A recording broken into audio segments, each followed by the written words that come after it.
పిత పుత్ర పవిత్రాత్మ నామమున ఆమెన్. క్రీస్తునాథుని యందు ప్రియమైనటువంటి సహోదరి సహోదరులారా, మీ అందరికీ సామాన్య కాలం 26వ ఆదివారానికి స్వాగతం. ఇవాళ కూడా మనకు 3 రీడింగ్స్ ఉన్నాయి. ఆమోసు, తిమోతి, అలాగే లూకా సువార్త నుంచి రీడింగ్స్ ఉన్నాయి. మీరు బాగా గమనిస్తే ఇవాళ రీడింగ్స్ని బాగా వింటే పోయిన వారం మనం ఏదైతే విన్నామో, పోయిన ఆదివారం ఏదైతే విన్నామో దానికి ఎగ్జాక్ట్ కంటిన్యూయేషన్ లాగా ఇవాళ రీడింగ్స్ కనిపిస్తాయి. పోయిన వారం మనం విన్నాము, దేవుడు ఆనాడు ఉన్నటువంటి అధికారులను హెచ్చరించారు, పేదలను ఇబ్బందులు పెట్టొద్దు అని అడిగారు. అలాగే పౌలు గారు తిమోతితో మాట్లాడుతూ, తిమోతి నువ్వు అక్కడ ఉన్నటువంటి అధికారుల కొరకు ప్రార్థించు అని చెప్పాడు. ఆ తదనంతరం యేసుక్రీస్తు ఒక ఉపమానంలో యజమానుడి దగ్గర పనిచేస్తున్నటువంటి సేవకుడు తన జాబు పోతుంది అని ఆలోచించి ఎలా జాగ్రత్త పడ్డాడు అనేటువంటి అంశం గురించి పోయిన వారం విన్నాము. సో ఇవాళ ఎగ్జాక్ట్ దానికి కంటిన్యూయేషన్ ఉంటుంది. సో మొదటి రీడింగ్ గమనించినట్లయితే ఆమోసు 6వ అధ్యాయము 1వ వచనము 4 నుంచి 7 వచనాలు. అక్కడ ఈ విధంగా ఉంది. సియోనున సుఖజీవనం గడుపు వారికి, సమరియా యందు సురక్షితంగా ఉన్నాము అనుకున్న వారికి, ఇజ్రాయేలు మహాజాతిలో ప్రముఖులు అనబడిన వారికి, ఇజ్రాయేలీలకు ఆలోచన చెప్పువారికి అనర్థము తప్పదు. అసలు ఇదెందుకు చెప్తున్నాడు? ఓపెనింగ్ మొదలు పెట్టడమే ఇది ఎలా ఉందంటే ఒక వార్నింగ్ లాగా ఉంది.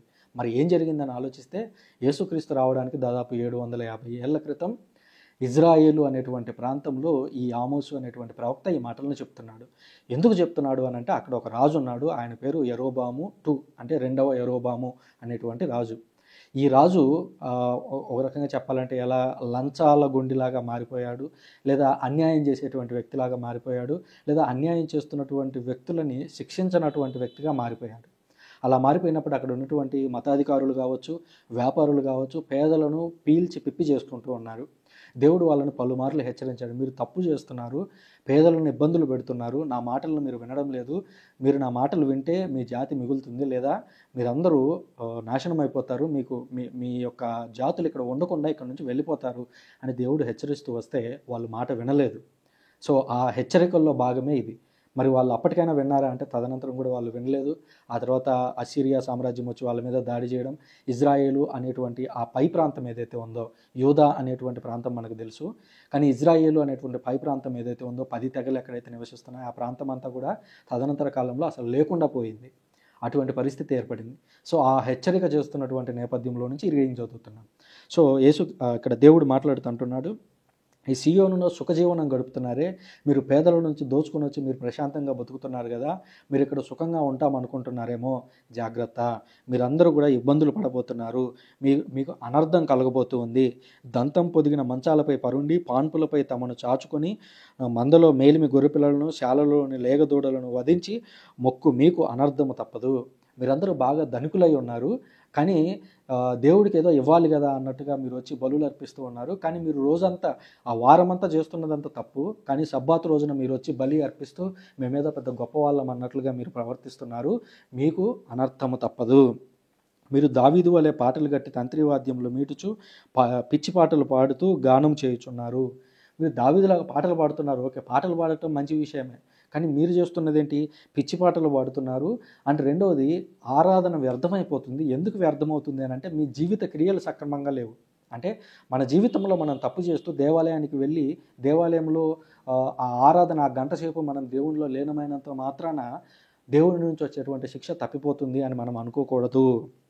పానపాత్రముల నిండా ద్రాక్షారసం త్రాగి మేలైన పరిమళ తైలములు పూసుకొనుచున్నారు, కానీ యోసేపు సంతతికి కలిగిన వినాశమును గురించి విచారించటలేదు. అధికారులైనటువంటి మీరు, మతాధికారులైనటువంటి మీరు ప్రశాంతంగా తాగుతూ ద్రాక్షారసం దాగి పరిమళ తైలాలు పూసుకొని ప్రశాంతంగా నిద్రపోతున్నారు, కానీ ఈ యాకోబు ప్రజలు ఎవరైతే, యోసేపు సంతతికి కలిగిన ప్రజలు అంటే అక్కడ సామాన్య ప్రజలు ఎవరైతే ఉన్నారో ఇజ్రాయేల్ ప్రజలు, వాళ్ళు పడుతున్నటువంటి ఇబ్బందుల గురించి, ఇక్కట్ల గురించి, అక్కడ జరుగుతున్నటువంటి అన్యాయాల గురించి, దోపిడీల గురించి మీరు మాట్లాడటం లేదు, కాబట్టి మీకు శ్రమ తప్పదు.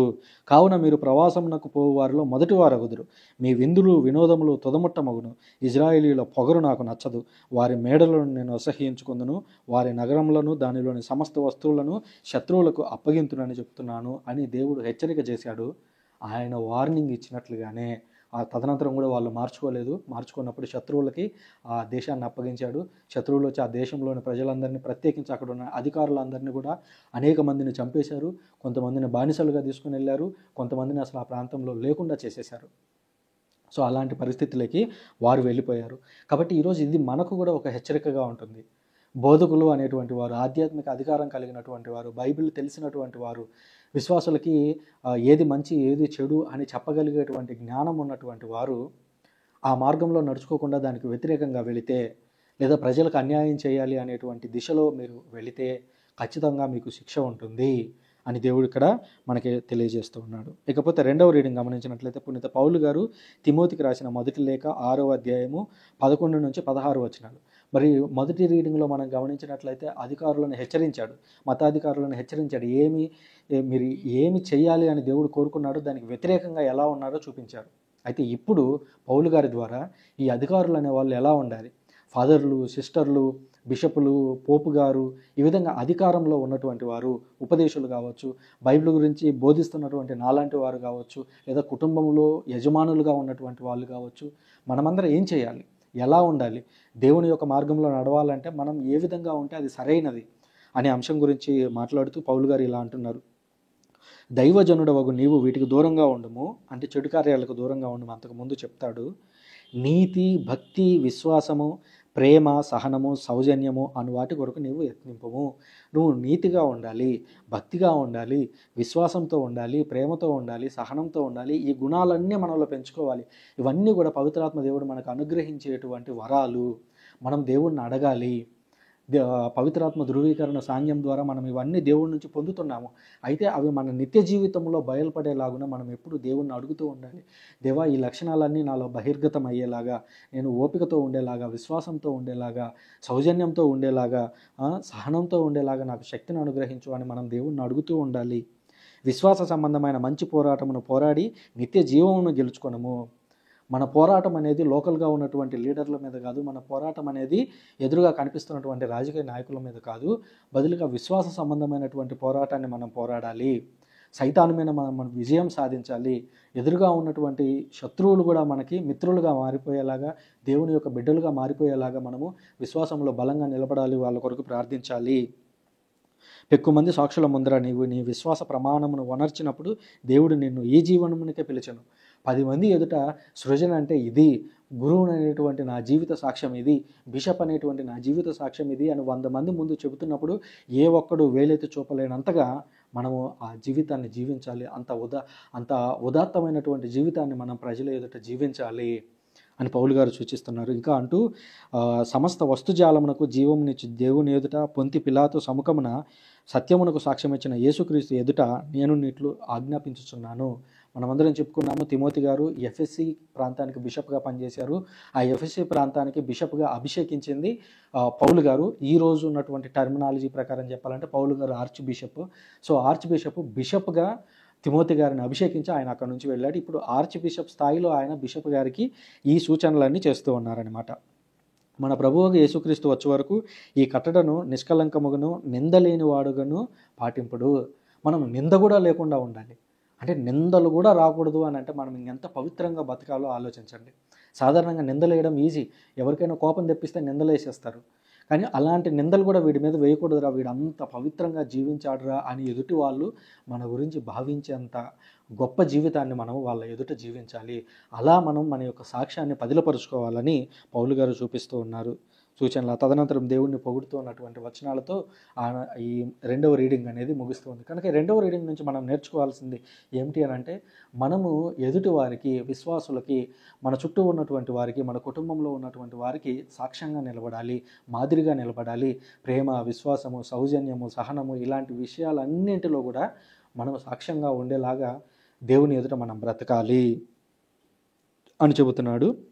ఇకపోతే సువార్త రీడింగ్ని మనం గమనించినట్లయితే లూకా సువార్త 16వ అధ్యాయము 19 నుంచి 31 వచనాలు. ఇక్కడ మనకు కనిపిస్తున్నటువంటి సందర్భం ఏమిటి అని అంటే, ధనవంతుడు, లాజరు. ఈ ధనవంతుడి ఇంటి బయట ఈ లాజరు పడి ఉన్నాడు. లాజరు ఏమో పేద, ధనవంతుడేమో బాగా డబ్బులున్నాయి, అతడు తన జీవితం అంతా కూడా బాగా విలాసంగా బతికాడు, కావాల్సినవన్నీ అతని నోటి దగ్గరకు వచ్చాయి. మరోవైపు లాజరు పరిస్థితి గమనిస్తే, ఈ ధనవంతుడి దగ్గర నుంచి ఏదన్నా కింద పడితే దాన్ని తిందామా అన్నట్టుగా లాజరు వెయిట్ చేస్తున్నాడు. ఆ లాజరుకు వచ్చినటువంటి ఆ వ్రణాలు, అంటే అతని శరీరం మీద వచ్చినటువంటి కురుపులని కుక్కలు నాకుతున్నాయి. ఇజ్రాయెల్ కల్చర్లో ఈ కుక్కని ఒక ఎలా చెప్పాలి, అన్క్లీన్ యానిమల్ లాగా చూసేటువంటి వాళ్ళు. అంటే అది ఒక అపరిశుద్ధ జంతువు. దాన్ని ఇజ్రాయేలీలు ఇంట్లోకి తీసుకొని వచ్చేటువంటి వారు కాదు. మీరు ఇక్కడ లాజరు ధనవంతుడి విషయంలో చూసినట్లయితే లాజరు యొక్క వ్రణాలని, అంటే లాజర్కు వచ్చినటువంటి ఆ కురుపులు ఏవైతే ఉంటాయో వాటిని కుక్క నాకుతూ ఉన్నట్లుగా మనకు కనిపిస్తుంది. అంటే యేసుక్రీస్తు చెప్పినటువంటి ఉపమానంలో ఆ మాట ఉంది. అంటే అన్‌క్లీన్ యానిమల్స్ కూడా లాజర్ దగ్గరికి వెళ్ళగలిగాయి, కానీ ఒక మనుష్యుడిగా తోడి వ్యక్తిగా ఉన్నటువంటి ధనవంతుడేమో లాజర్ని ఏమాత్రం పట్టించుకోలేదు. సో అట్లాంటి పరిస్థితుల్లో తదనంతర జీవితంలో ఏం జరిగిందంటే వీళ్ళిద్దరూ మరణించారు. ధనవంతుడు మరణించాడు, లాజరు మరణించాడు. లాజరేమో అబ్రహాం ఒడిని చేరాడు, ధనవంతుడేమో నరకం లాంటి పరిస్థితికి వెళ్ళాడు, దేవునికి దూరంగా వెళ్ళాడు అని చెప్పొచ్చు. ఇప్పుడు వారిద్దరి మధ్య కన్వర్జేషన్ జరుగుతుంది. అంటే ఒకవైపు అబ్రహాము, ఇంకొక వైపు ధనవంతుడు, వీళ్ళిద్దరి మధ్య కన్వర్జేషన్ జరుగుతుంది. ఏమని ఆ ధనవంతుడు అంటున్నాడు ఈ అబ్రహాము చూద్దాం, ఇక్కడ ఆల్రెడీ ఇక్కడ ఉంది కదా, చదువుతాను వినండి. అప్పుడు అతడు 23వ వచనం, అప్పుడు అతడు బాధపడుచు పాతాళం నుండి సుదూరములో అబ్రహాము రొమ్మున ఆనుకొని ఉన్న లాజరును కన్నెత్తి చూసెను. అతడు అంగలార్చుచు, తండ్రి అబ్రహామా, నన్ను కనికరింపుము, నేను ఈ మంటలలో మాడిపోవుచున్నాను. తన వేలి కొనను నీటిలో ముంచి నా నాలుకను చల్లార్చుటకు లాజరును పంపుము అని అన్నాను. అంటే అలాంటి పరిస్థితిలో ఈ ధనవంతుడు ఉన్నాడు. అయితే అబ్రహాం దానికి సమాధానం చూడండి. కుమారా, మరువకము, నీ జీవితంలో నీవు సకల సంపదలను అనుభవించుచుండా లాజరు అష్టకష్టములు అనుభవించను, అందుచే నీవు ఇప్పుడు కష్టపడుచుండా అతను సుఖపడుచున్నాడు. అంటే భూలోకంలో నువ్వు సుఖంగా ఉన్నప్పుడు ఏ ఒక్కరి బాగోగులు పట్టించుకోలేదు, ఏ ఒక్కరికి సహాయం అందించలేదు, నీ కళ్ళెదురుగా పడి ఉన్నటువంటి లాజర్కు కూడా నువ్వు సహకారం అందించలేదు. ఇప్పుడు పరిస్థితి మారింది, తదనంతర జీవితంలోకి వచ్చాము, ఇప్పుడు నువ్వు ఇబ్బందులు పడుతున్నావు, లాజరు ఇప్పుడు ప్రశాంతంగా ఉన్నాడు, ఎందుకంటే లాజరు దేవుని మీద ఆధారపడ్డాడు. కానీ ఇక్కడ నువ్వు గమనించినట్లయితే నీవు నీ డబ్బు మీద ఆధారపడ్డావు, ఒకటికి సహాయపడలేదు. ఇప్పుడు వచ్చి తండ్రి అబ్రహామా అని అంటే కుదరదు అని చెప్పాడు. అయితే అప్పుడు ఆ ధనవంతుడు మళ్ళా ప్రశ్నించాడు. ఏమని చూడండి. అందుకు ధనవంతుడు, అట్లయినా నాదొక మనవి, నాకు 5 సహోదరులు ఉన్నారు, వారు కూడా ఈ ఘోర నరకమునకు రాకుండా హెచ్చరిక చేయుటకు లాజరును నా తండ్రి ఇంటికి పంపుము అని అన్నాను. అంటే ధనవంతుడు ఇప్పుడు తన గురించి ఆలోచించడం మానేసి, సరే ఇంకా నాకు తప్పినట్లేదు ఇది, కానీ నాకు అన్నదమ్ములు ఉన్నారు 5 మంది, వాళ్ళు కూడా నాలాంటి జీవితాన్ని జీవిస్తున్నారు, ఒకవేళ వాళ్ళు మంచిగా జీవిస్తుంటే అసలు దాని గురించి మాట్లాడాల్సిన అవసరమే లేదు, వాళ్ళు ఇప్పుడు నాలాగా జీవిస్తున్నారు. అంటే ఏ ఒక్కరిని పట్టించుకోకుండా, దేవుణ్ణి పట్టించుకోకుండా, డబ్బు ఉంది కదా అని వాళ్ళకి నచ్చినట్టు జీవిస్తున్నారు. ఈ లాజరును వాళ్ళ ఇంటికి పంపించి చెప్పు, ఇదిగో ఈ విధంగా పరిస్థితి ఉంది, తర్వాతది ఈ విధంగా మీ సోదరుడు చెప్పి పంపించాడు అని అతనికి చెప్పి పంపించమంటే అబ్రహాం అన్నాడు. చూడండి. అందుకు అబ్రహాము, వారిని హెచ్చరించుటకు మోషే ప్రవక్తలు ఉన్నారు, వారి హెచ్చరికలను ఆలకించిన చాలును అని సమాధానం ఇచ్చాను. అంటే మనం తీసుకోవాల్సిన నిర్ణయాలు ఏవైనా ఇక్కడ భూలోకంలో ఉండగా దేవుడు వెల్లడి చేసినటువంటి స్క్రిప్చర్స్ ద్వారా తెలియజేస్తున్నప్పుడు మనం వీటిని నమ్మి ఇక్కడితో ఆపేయాలి. అంతే తప్ప నేను అక్కడికి వెళ్ళి రుజువు చూపిస్తే వాళ్ళు మారతారు అని నువ్వు మాట్లాడాల్సిన అవసరం లేదు, పునరుత్థానం రావాల్సిన అవసరం లేదు. ఇంకా చూడండి, అది చాలదు తండ్రి అబ్రహామా, మృతులలో నుండి ఎవరైనా వారి వద్దకు వెళ్ళిన ఎడల వాళ్ళకు హృదయ పరివర్తన చెందుతారు. అంటే ఇప్పుడు లాజరు చనిపోయాడు కదా, అతను బ్రతికి వెళితే అప్పుడు వాళ్ళు నమ్ముతారు. సాధారణంగా ఉండేటువంటి మోషే ప్రవక్తలు చెప్తే వాళ్ళు నమ్మరు అని అంటే అప్పుడు అబ్రహాం అంటున్నాడు, మోషే ప్రవక్తల హెచ్చరికలను పెడచెవిన పెట్టువారు మృతులలో నుంచి ఒకడు సజీవుడై వెళ్ళినా కూడా అతనిని కూడా నమ్మరు. అంటే సింపుల్గా ఏమంటున్నాడంటే, నీకు ఉన్నటువంటి ఆధారాలను బట్టి నువ్వు దేవుని నమ్మడానికి ప్రయత్నించు, అంతే తప్ప నాకు లేని ఆధారాన్ని తీసుకొని వచ్చి చూపించు, లేకపోతే ఎవరు చచ్చిపోయినోడిని లేపి తీసుకొని వచ్చి చూపించు అని నువ్వు అనొద్దు. ఒకవేళ అలా వెళ్ళినా కూడా, పునరుత్థానుడై వెళ్ళినా కూడా వాళ్ళు నమ్మరు అని అన్నారు. ఇది 2 రకాలుగా దీన్ని అన్వయించవచ్చు. మొదటిది, యేసుక్రీస్తే పునరుత్థానం చెంది ఆనాటి అధికారులకు కనిపించాడు, ఆనాటి శిష్యులకు కనిపించాడు, శిష్యుల ద్వారా అధికారులందరికీ తెలియజేశాడు, అయినా కూడా వాళ్ళు నమ్మలేదు. అంటే అబ్రహాం ఇక్కడ చెబుతున్నటువంటి మాట ఏదైతే ఉందో అది కూడా చేసి చూపించాడు ఆఖరికి దేవుడు. అంటే దేవుడు ఎంతగా మనుషులని అర్థం చేసుకుంటున్నాడు అంటే, ఆ ధనవంతుడు అన్నాడు చనిపోయిన వారిలో నుంచి ఒకరు లేచి వెళ్ళి మాట్లాడితే వాళ్ళు మారుతారు అని అంటే, మరి యేసుక్రీస్తు తిరిగి లేచి మాట్లాడారు కదా, అయినా కూడా ఈ రోజుకి ఇజ్రాయేలీలు దేవుని మాటను నమ్మడం లేదు చూడండి. అంటే అబ్రహాము చెప్పింది నిజమే, తిరిగి లేచి వెళ్ళినా కూడా వాళ్ళు నమ్మరు. అదే జరుగుతుంది. ఇంకొక విషయం కూడా ఇక్కడ ధ్యానించాలి మనం. అదేంటంటే, కథోలిక సోదరులు పునీతులకి ప్రార్థనలు చేస్తూ ఉంటే ప్రొటెస్టెంట్ సోదరులు వచ్చి వాళ్ళందరూ మరణించారు, ఇక వాళ్ళు మాట్లాడలేరు, వాళ్ళకి అసలు భూమి మీద జరిగేది ఏది తెలియదు, వాళ్ళు మనకి ఏ విధంగానూ సహాయపడలేరు, చచ్చిన వాళ్ళకి అసలు ప్రార్థనలు చేయొద్దని ప్రసంగిలో ఉంది కదా అని రకరకాల మాటలను తీసుకొని వచ్చి చెబుతూ ఉంటారు. మరి ఈ సందర్భం దగ్గరకు వచ్చి యేసుక్రీస్తు చెప్పినటువంటి ఈ ఉపమానంలో నుంచి వాళ్ళు మాట్లాడగలరా? ఇక్కడ ముగ్గురు వ్యక్తులు కనపడుతున్నారు మనకి. ఎప్పుడో యేసుక్రీస్తుకు వేల సంవత్సరాల క్రితం మరణించినటువంటి అబ్రహాము కనపడుతున్నాడు. యేసుక్రీస్తు ఉపమానం చెబుతున్నటువంటి సమయంలో మరణించినట్లుగా చెబుతున్నటువంటి ధనవంతుడు, లాజరు, ముగ్గురు కనపడుతున్నారు. ముగ్గురు జీవంతో ఉన్నారు. ఏది అంటే శరీరంతో కాదు, ఆత్మలుగా వాళ్ళు జీవంతో ఉన్నారు. ధనవంతుడేమో నరకంలో ఉన్నాడు. నరకంలో ఉండి కూడా అతను అబ్రహాముతో మాట్లాడగలుగుతున్నాడు. అంటే అబ్రహాము అతని యొక్క మాటలను వినగలుగుతున్నాడు. మరి ఇక్కడ ధనవంతుడు ఏం చేస్తున్నాడు? పిటిషన్స్ పెడుతున్నాడు. ఇదిగో నాకు కొంచెం వాటర్ కావాలి, నాకు కాలిపోతుంది, నాకు కొంచెం సహాయం అందించు అని సహాయం చేసేటువంటి కేకలు అబ్రహాంకి వినపడుతున్నాయి. మరి అబ్రహాం ఏం చేస్తున్నాడు? అతనితో మాట్లాడుతున్నాడు. లేదు, నువ్వు భూమి మీద ఉన్నప్పుడు ఈ విధంగా జీవించావు కాబట్టి నీకు సహకారం అందదు అని అన్నాడు. మరి సహకారం ఎలా అందుతుంది? ఇప్పుడు లాజరు ఉన్నాడు ఉదాహరణకి. భూమి మీద ఉన్నప్పుడు అతని యొక్క పరిస్థితి భిన్నంగా ఉంది. కుక్కలు వచ్చి నాకుతున్నాయి అతన్ని. కానీ వన్స్ అతను పరలోకానికి వెళ్ళిన తర్వాత అతని పరిస్థితి ఎలాగుంది? ఇప్పుడు అబ్రహాం తన ఒడిలో చేర్చుకొని ఉన్నాడు అతన్ని. అంటే ఒక వ్యక్తి భూమి మీద ఉండగా అతనికి రెండు సందర్భాలకి ఎదురయ్యేటువంటి అవకాశం ఉంది. ఒకటి నరకానికి వెళ్ళొచ్చు, లేదా అబ్రహాము ఒడికో దేవుని సన్నిధికో వెళ్ళేటువంటి అవకాశం ఉంది, రెండు కూడా. ఇప్పుడు ధనవంతుడు కేవలం తన గురించి ఆలోచించకుండా భూమి మీద జీవించే ఉన్నటువంటి తన సోదరుల గురించి ఆలోచిస్తున్నాడు. వాళ్ళ దగ్గరికి వెళ్ళి అదిగో లాజరును పంపు అని అంటున్నాడు. అంటే లాజరు వెళ్ళగలడు అనేటువంటి ఆ రెవల్యూషన్ లేదా ఆ ఆలోచనలు కూడా అక్కడ ధనవంతుడు కలిగాయి. అంటే దేవుడు ఆ విషయాలను తెలియజేశాడు వాళ్ళకి. అంటే మరణం యొక్క తదనంతర జీవితం ఎలా ఉంటుంది అనేది యేసుక్రీస్తు ఇక్కడ రుచి చూపిస్తున్నాడు ఒక ఉపమానం ద్వారా. మేము నమ్మము, చచ్చిపోయిన వాళ్ళందరూ అసలు ఇక ఏమి చేయలేరు, మరీ తల్లి అపోస్తులు కావచ్చు వాళ్ళందరూ చచ్చిపోయిన శవాల్లాగా పడిపోయి ఉన్నారు అంతే, వాళ్ళకి ఏమీ మాట్లాడలేరు ప్రసంగ గ్రంథంలో చెబుతూ ఉన్నట్టుగా అని కొంతమంది మాట్లాడుతూ ఉంటారు అడ్డదిడ్డంగా. వాళ్ళకి అబ్రహామే సమాధానం చెప్తున్నాడు. ఏమని చూడండి, అబ్రహాం అంటున్నాడు, అబ్రహాము వారిని హెచ్చరించుటకు మోసే ప్రవక్తలు ఉన్నారు. ఇప్పుడున్న ఫాదర్లు స్క్రిప్చర్స్ అవన్నీ చెప్తున్నాయి కదా మధ్యవర్తిత్వ ప్రార్థన గురించి, పునీతుల మధ్యవర్తిత్వం గురించి. అంటే అక్కడ ఉన్న ధనవంతుడిలాగే వీళ్ళు కూడా అంటారు ఏమని, మాకు అది చాలదు, ఎవడైనా మరణించిన వాడు వెళ్ళి కనిపిస్తే అప్పుడు నమ్ముతారు. ఈరోజు ప్రొటెస్టెంట్ సోదరులు కూడా అదే అంటారు, మరీ తల్లి పునీతులు బ్రతికుండి వాళ్ళు మరలా కనపడితే అప్పుడు మేము నమ్ముతామని అంటారు. అందుకు అబ్రహాం మళ్ళీ తిరిగి సమాధానం ఇచ్చారు, వారు మోసే ప్రవక్తల హెచ్చరికలను పెడచెవిన పెట్టువారు, ఒకడు పునరుత్థానమై వెళ్ళి చెప్పినా కూడా నమ్మరు. ఇప్పుడు ఫాదర్లు చెప్తున్నారు, బిషప్లు చెప్తున్నారు, 2000 సంవత్సరాల నుంచి వచ్చినటువంటి అనేక మంది పునీతులు చెప్పారు, ఇవన్నీ మేము నమ్మము అని అంటే ఇక వాళ్ళకి ప్రత్యేకంగా చెప్పాల్సిన పనిలే. ఎందుకంటే యేసుక్రీస్తే వాళ్ళకి కనపడి చెప్పినా కూడా, యేసుక్రీస్తే ఈ ప్రొటెస్టెంట్ వాళ్ళందరికీ కనపడి అయ్యా పునీతుల ప్రార్థన సహకారాన్ని అడగండి, వాళ్ళ యొక్క ప్రార్థనలు బలమైనవి అని యేసుక్రీస్తు చెప్పినా కూడా నువ్వు ఊరుకో యేసుక్రీస్తు అని నీకు తెలియదు. వాళ్ళందరూ చచ్చిపోయిన వాళ్ళకి మాట్లాడలేరు వాళ్ళు అసలు. మరి ధనవంతుడు లాజరు ఎందుకు మాట్లాడుతున్నారు? యేసుక్రీస్తుకు 1000 సంవత్సరాల ముందు మరణించినటువంటి అబ్రహాం ఎలా మాట్లాడుతున్నారు? అంటే తదనంతర రియాలిటీ గురించి వీళ్ళు గ్రహించలేకపోతున్నారు. ఏది చెప్పినా కూడా అంత పాస్టర్ మీద బేస్ అయ్యి ప్రార్థన చేయాలన్న పాస్టరే ఏమంటారు, ఇంకా అన్నిటికీ ఇంకా సావు లేదు బతుకు లేదు, ప్రతిదానికి తుమ్మినా దగ్గినా అన్నిటికీ పాస్టర్ ఉండాలన్నట్టుగా ప్రొటెస్టెంట్ సంఘాలు ఉంటాయి.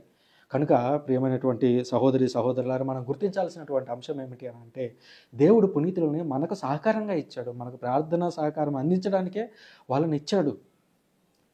లాజరు ధనవంతుడి ఉపమానం ద్వారా మనకు అది కనిపిస్తూ ఉంది. అబ్రహాం యొక్క ఒడిలో ఉన్నటువంటి లాజరు ద్వారా మనకు అది కనిపిస్తూ ఉంది. కాబట్టి పునీతుల యొక్క ప్రార్థనా సహకారాన్ని అడగడానికి ఎటువంటి డౌట్ పడకుండా వారి యొక్క ప్రార్థనా సహకారాన్ని పొందడానికి ప్రయత్నం చేద్దాం. Thank you very much. పితా పుత్ర పవిత్ర ఆత్మ నామమున ఆమేన్.